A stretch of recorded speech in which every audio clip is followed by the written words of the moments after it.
Brian Bledsoe, Chief Meteorologist right here at BrianBledsoeWeather.com. Thanks so much for logging on today.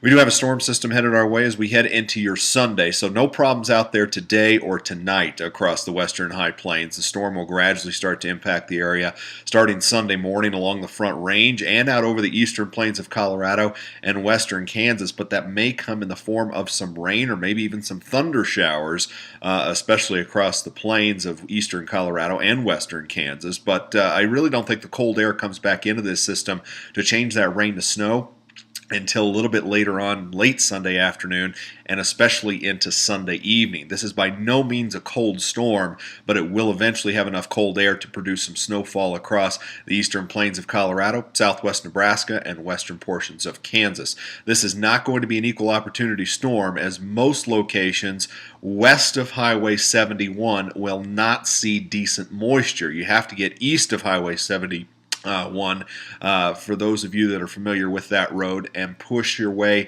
farther across the plains of Colorado and into eventually western Kansas and southwest Nebraska to get that decent moisture. So if you end up in that location, yeah, you're probably going to get some moisture out of this, but if you're west of there, probably not so much out of this deal. Models are all over the place as far as total moisture placement as well as snowfall potential with this storm. I know we're still only about 24 hours out, but the models have been wrestling with this thing now for days and have had some real issues. So what I've done underneath the short range forecast tab right here on the website is provide you with the different model information for total moisture as well as total projected snowfall. So I urge you to look at that and see what you basically have to do depending on where you're located as far as the snowfall potential is concerned. There will be wind with the snow. It will be very wet, heavy snow. So while we might not have a ground blizzard with this particular storm, for those that do get the snow, there will be significant visibility issues due to the heavy wet snow where it falls in combination